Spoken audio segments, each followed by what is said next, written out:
Because his boss shamelessly demanded unpaid overtime, the man imagined raising a gun and shooting him dead on the spot.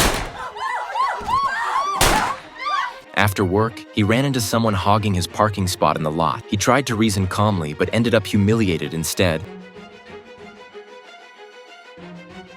And then, late at night, his upstairs neighbor kept him awake all night. He stormed upstairs, and a few gunshots later, the world was silent again. The sad truth? It was all just a fantasy.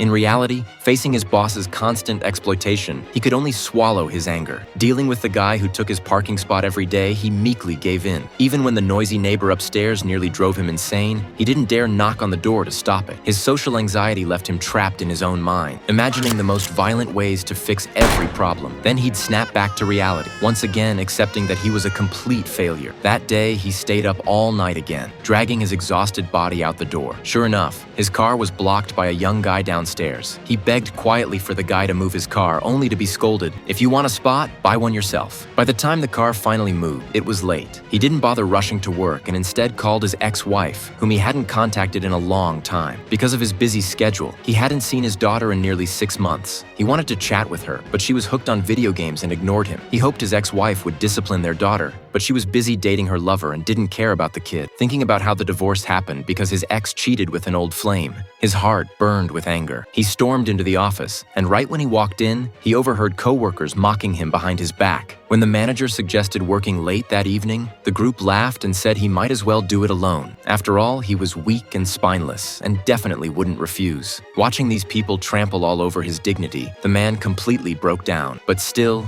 he didn't dare act. All he could do was imagine his lighter was a gun and picture blowing them all to pieces.